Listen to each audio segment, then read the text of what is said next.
Année, nous, les nerds, restons assis là à attendre que le prochain grand attaquant brille jusqu'à ce qu'un club leur jette de l'argent de manière irresponsable, juste pour qu'on dise des conneries sur l'argent qu'ils ont dépensé. C'est en gros un cycle sans fin et il est officiellement de retour car Julián Alvarez ressemble à un beignet doré tout frais en attente de glaçage.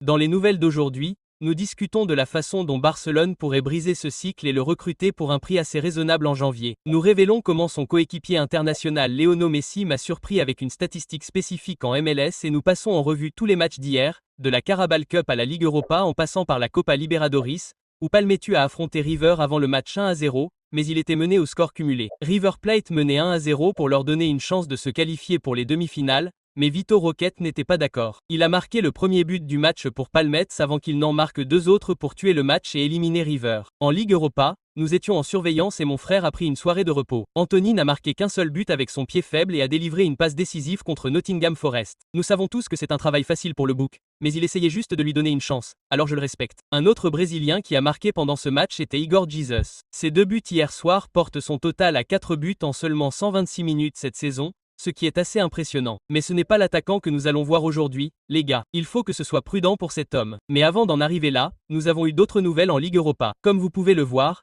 la politique s'est immiscée dans le jeu avec une banderole déployée par les fans de Pâle contre le Maccabi Tel Aviv contre Israël. L'interdiction de compétition de football de ce pays comme la Russie après son invasion de l'Ukraine est un sujet de plus en plus débattu et même les experts de l'ONU demandent désormais leur suspension. Une autre équipe nationale qui devrait être suspendue est l'Espagne. Pas pour la même raison, mais simplement pour cette photo. Mec, regarde où est mon garçon maintenant. Je ne me souviens plus de la dernière fois où j'ai vu Gabi sur le terrain. Je commence à oublier à quel point il est bon, pour être honnête. Deux autres joueurs sont désormais absents en raison de blessures au genou. Tariq Lamptey de Florentina et Léon de Liverpool. Tous deux se sont déchirés les ligaments croisés. Cela survient juste un jour après que Léon a joué 81 minutes contre Southampton lors de la victoire de Liverpool en Carabao Cup. Ils affronteront désormais Crystal Palace au prochain tour. Les autres matchs importants sont Newcastle contre Tottenham après que les deux équipes se sont imposées hier soir, Wolves contre Chelsea, Swansea contre Manchester City, puis Arsenal contre Brighton. Mais j'ai une dent contre Mikel Arteta maintenant, car comment allez-vous faire débuter Bukayo Saka contre Port Vale, une équipe de 3e division, alors qu'il vient de revenir de blessure et que vous avez ce démon sur le banc? Deman a joué 30 minutes et a failli faire une passe décisive délicieuse à Gaux. Quoi qu'il en soit, le seul match qui comptait vraiment hier était celui-ci. L'Atlético a encore failli perdre des points, mais cet homme a montré à Cholo pourquoi il ne faut pas le faire sortir après seulement 60 minutes. Son premier but était une superbe volée au deuxième poteau.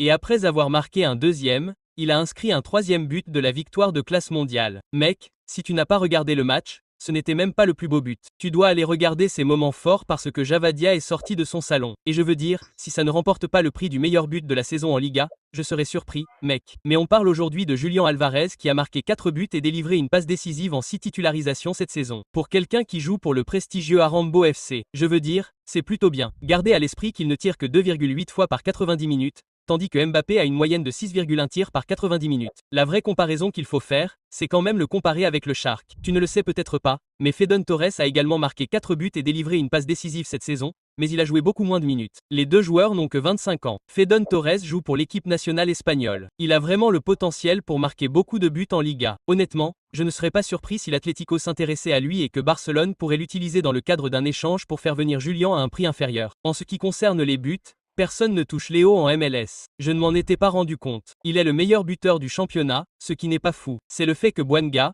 deuxième, ait réussi 7 pénaltys alors que Léo n'en a réussi aucun. En fait, hier, il en a concédé un à Suarez. Bro a 38 ans et a également joué 5 matchs de moins que Bouanga. C'est assez fou. Quoi qu'il en soit, c'est la nouvelle et je vous tiens au courant.